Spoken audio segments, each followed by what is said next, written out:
dear friends. This is Kardec Radio at 11 p.m., nourishing our souls together.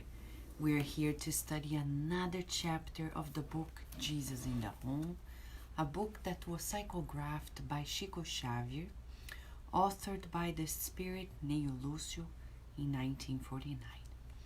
This book brings to us new understanding about life.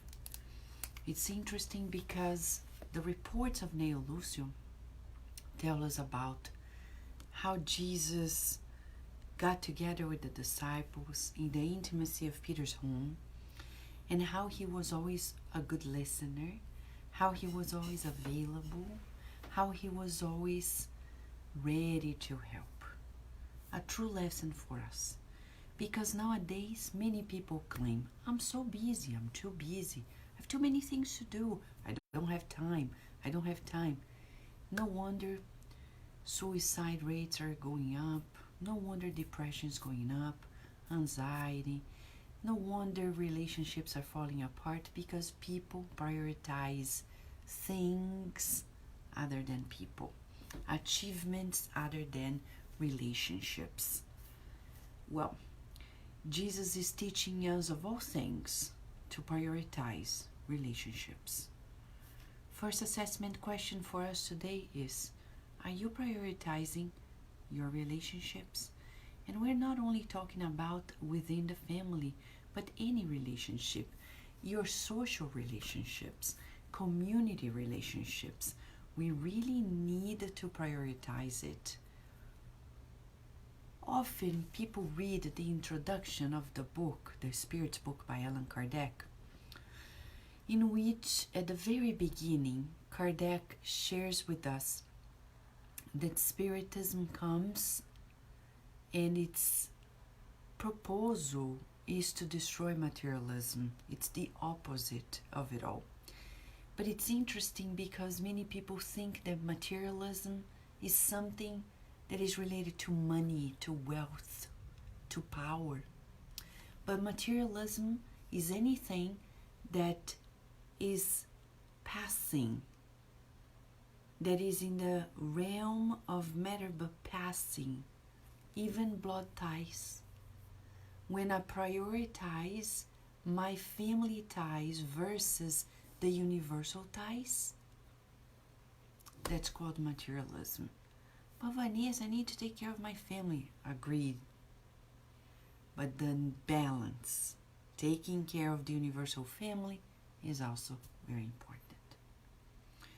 And why do we dedicate ourselves to people whom we have established relationship? For example, people get married and then they dedicate themselves, hopefully they do, to their relationships.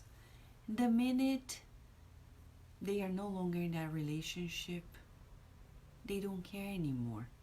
That's materialism, because it's as if I'm saying, I care about you if you do what I think is right. If you're under my wings when you're not, then everything changes. There are so many facets of materialism. We need to find out a little more the broader aspects of materialism.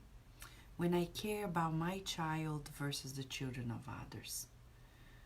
When I care about the people whom I have work relationships, but I don't care about other people because I don't have any relationship with them at all.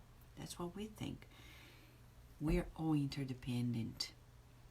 Jesus is showing to us that in spite of being the guide and model, the Messiah, He is spending nights with everyone. He's listening to everyone. He's smiling. He's patient. Think about this. Let us contextualize it, okay? Today, the chapter is intense.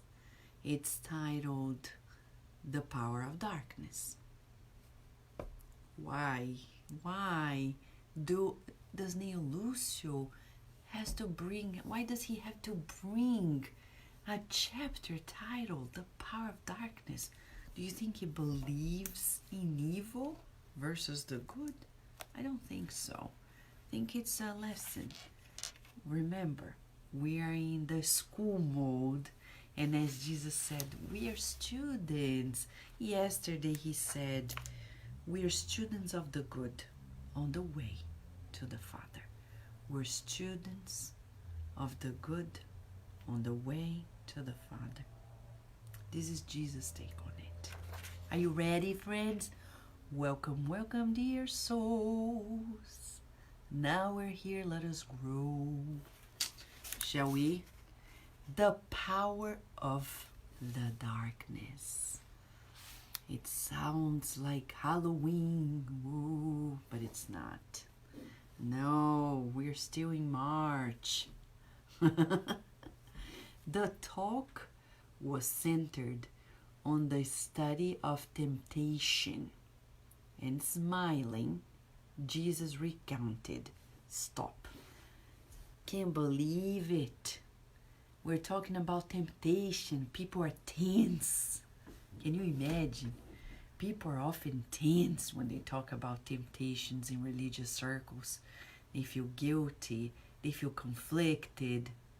And Jesus is relaxed, smiling. What kind of smile is this? Because there is a message in it. Why is he smiling? Let us make a note of this question. Why is Jesus smiling? Because people are talking about grave issues, temptation, and we're like, oh my gosh. And Jesus is smiling. But he's saying, an invaluable servant of the Father gallantly moved about the crowded city of sinners with such devotion to faith and charity that the spirits of evil grew impatient at witnessing such self-denial and detachment. After laying out the most dangerous snares to no avail, they decided to send a representative to the spirit of darkness to find out what he might have to say about it. A fellow spirit of blackened conscience took the job and set off. The great adversary attentively listened to the case and told the lesser spirit of evil to make suggestions. The subordinate said emphatically, could we strip him of all his worldly possessions? No, that wouldn't work, said the perverse guide. For a servant of this caliber, the loss of material resources means freedom. Thus he would find 1,001 ways to increase his contributions to humanity. Then let us punish his family by breaking it up and forcing his children to fill him with disgrace and ingratitude, suggested the lesser troublemaker reticently. The greater persecutor, however, let out a frank chuckle and objected. Don't you see that would enable him to easily become part of the whole family, which is composed of everyone? The ambassador added in disappointment, maybe it would work if we flayed his body, riddling it with sores and afflictions. Nope, nothing like that. The satanic spirit added, he would find ways to stoke his trust in God and would take advantage of the opportunity to bring about the inner renewal of many people with example of patience and serenity in pain. So let us encourage slander, suspicion, and gratuitous hatred against him, exclaimed the emissary. Why? The spirit of darkness replied. Then a lot of people would regard him as a martyr and a redeemer. he would make use of all of the persecution in order to better edify himself in heaven's eyes. Now, exasperated, the lesser demon suggested, would it be best just to murder him without mercy? What are you saying? The wicked mind responded. Death would be the sweetest of blessings for him. It would lead him to the light of heaven. And seeing that the defeated disciple had become humbly silent, the greater adversary gave him a meaningful look and advised him glibly, don't be so stupid. Go and tell this man that he amounts to zero in creation, that he's no more than an unknown tiny grub worm. Give him to understand his own insignificance so that he'll never amount to anything, and you'll see. The messenger returned, satisfied, and put the method he had learned into practice. It surrounded the brave servant with thoughts of worthlessness regarding his false insignificance, and it fired mental questions at him such as, how can you dare believe that your dust-destined deeds have any value? Don't you feel like you are a mere plaything of the lower passions of the flesh? Aren't you ashamed of the animal nature you harbor within your very being? What can one grain of sand lost in the desert do? Can't you see you are an obscure speck of clay? The brave collaborator stopped all of his activities, and after listening at length to the dangerous insinuations, he forgot that the leafy olive tree grows from a fragile sprout, and disheartened, he lay down on bed of despondency and humiliation to awaken only at the hour in which death unveiled the infinity of life to him. Jesus, at this point, fell silent and contemplated the calm night. Simon Peter said a meaningful prayer, and the apostles and all the others said good night, pensive and astonished. Wow, wow, breathe in and out. I can't believe it. Neil Lucio, remember yesterday we were discussing about life and the fact that we're imperfect, and Jesus said, but that's why I'm here, to tell you to keep on working on it and never give up. Today, as a follow-up on Jesus' recommendation, Neil Lucio reports another meeting where people are talking about their weaknesses, temptations in life of all sorts. Could be temptation of boasting about ourselves. It could be temptation of stealing, lying, betraying, cheating, so many things. And Jesus smiled. Why does he smile? He's not being sarcastic. He's a loving master. Think about children. They come to you and they ask great questions. Don't you feel like smiling to them in compassion and solidarity? It's an expected question, right? And we rejoice as parents and educators when they are coming with their things. Think about a teenager.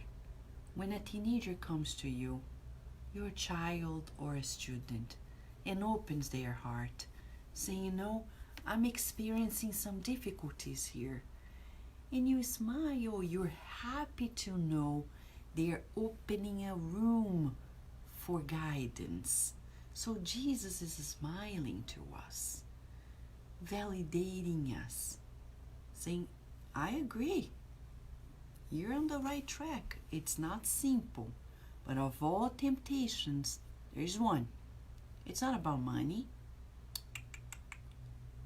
It's not about the things of the matter, power, family. It's about self-esteem. So the strategy of evil forces, when they want to destroy us, they push that button, saying, you are not good enough. Who are you? You've heard that voice before. Who amongst us here can say, I've never heard of that voice before? I don't think any of us can say we've never heard that before, right? What does that mean for us? It means, hold on a second, for us, it's a reminder. When you hear that voice, shoo it away. And you may be asking, but how? Because this servant believed in it. And that's why many people stop good works. They cannot put up with that voice telling them, reminding them, you're not good enough. How dare you? Who do you think you are? And that's an opportunity for us to humble ourselves and say, oh well, I need to do this to grow. I am not doing the good because I'm good, but because one day I will become good. The exercise on the good will make us good. It's not the reverse. When we're exercising the good, we're doing it to acquire virtues. Okay? Oh, but I'm not patient. Okay, you will. Quentin is asking, could Jesus? I think so, Quentin. I cannot say that he's smiling because of this period. I agree with you. 10,000 possibilities here, and I agree with you. He's just shedding his light on us, right? So today, friends, don't believe in it. But people don't like you. You see, the forces of darkness, they create slander against us. They may create anger of people toward us without any reason. They may try to break us apart in terms of relationships. But the worst of it all is when they tell us we don't deserve any better. But we have to make a comment here. It's easy to think that the voice of these discarnate spirits speak to us directly without an intermediary. Often there are incarnates who become the very spokesperson of the forces of darkness. And that's a problem. I know parents who become the spokesperson of the forces of evil, and that's evil. Parents who turn to their children and say, who are you? Who do you think you are? You think you deserve any good? It's shocking, but it's true. I know people who have employees, and they play that game of putting down, undermining their employees. One day, I heard a scientist who was the chairman of a department turning to one of his postdocs and saying, tapping on the head and saying, hey you, shrimp head,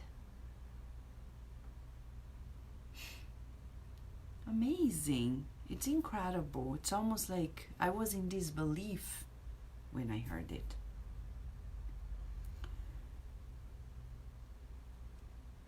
I heard stories in the news.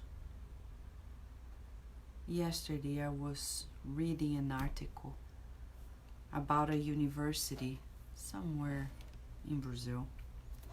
No, high school, where one of the teachers used to be so chauvinistic.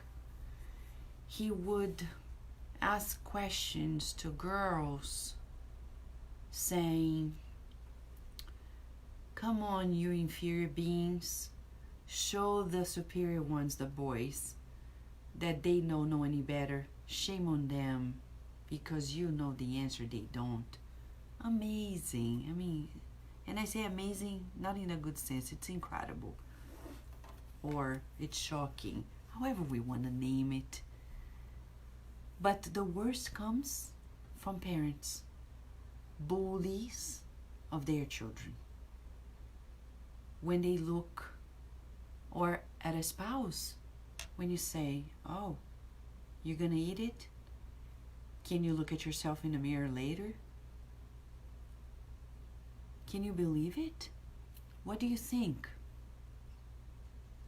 What do you think? Is that an evil voice or not? When people do not praise their spouse or their children. Today I was watching a video clip of the famous psychiatrist Augusto Cury, and he was saying we can always improve our relationships if we focus on the good instead of on the bad and express it, how we're seeing the good. So there are many people who are so weak and sick that they don't display it in their relationships. On the contrary, they become the spokesperson of evil in the lives of their relationships. For us, this is the worst. I know Rudy's saying the relaxation response breathing is useful while we're studying this lesson. I apologize, Rudy, if it's too intense. But you know, the story is from the Master. And I think if he's sharing with us, it's because we can handle it. And I think it's very empowering because he's just helping us to recognize this voice and don't give in.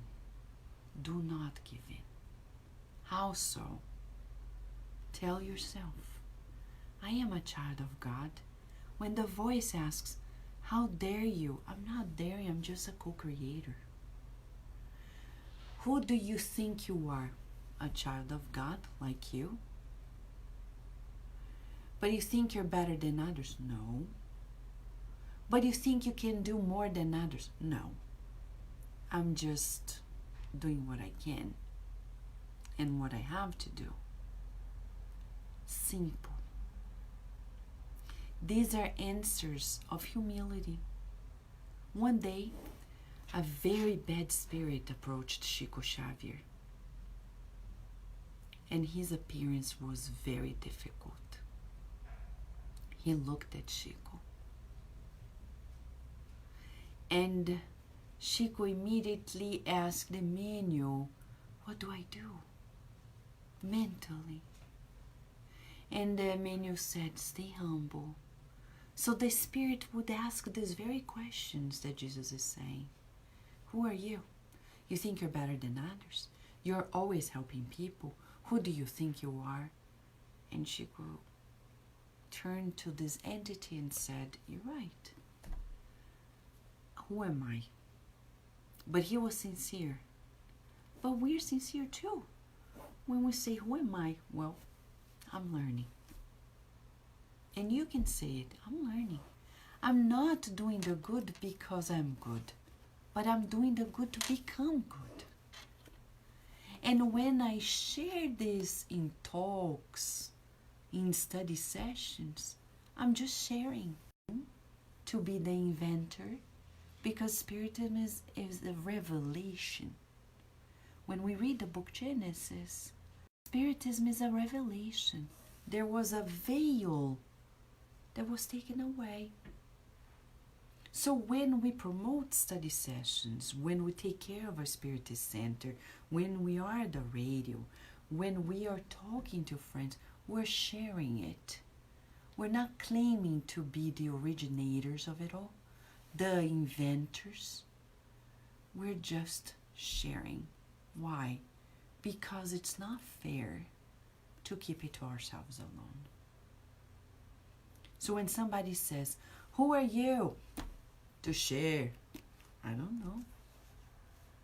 I'm just sharing. It doesn't matter who I am. It matters that I'm sharing through social media. People may be asking, why you're doing these live study sessions? Why not? Mentor Joseph said the other day when the New Zealand massacre happened, Vanessa, the forces of darkness are trying to prove to people that we are at a disadvantage because of the power of live streaming. And we reply, no. They are impatient seeing how much good is being spread out due to social media. So they want to discourage us from doing this. And we reply, no, we're not going to stop it. None of us in the world. Why? Because even the forces of darkness need this good. We're not going to be afraid. Because God and the good is all there is. Evil is the absence of the good. We don't believe in darkness. We believe in the light. We don't believe in the void because the void doesn't exist. So let us use more the live streaming to do the good. And you should do the same. But Vanessa, who am I? You're a child of God. If you have social media, use it. Live stream anything that is good for others. Even if it is a beautiful recipe. I probably have told some of you before, but I got to learn how to make cheese bread thanks to somebody in Brazil I've never met. Years ago, I researched on it and I find this particular recipe that is so good. And I make for myself, for my family, for friends, and also for the center to sell and fundraise. And I say, thank God that simple woman somewhere in Brazil, I don't know where, with very humble tools and kitchen. I didn't even see her face. She taught me and helps me, my family, friends, community. So share. You know something good like crochet? Share. You know how to make slime? Share, because then parents will watch it, children will watch it. Anything good is better to be shared than waiting for evil to share it live stream. If you want to counterbalance, use your social media and don't listen to that voice. Right, Dulcie? Right, Emerson? So, thank you, friends, for being here.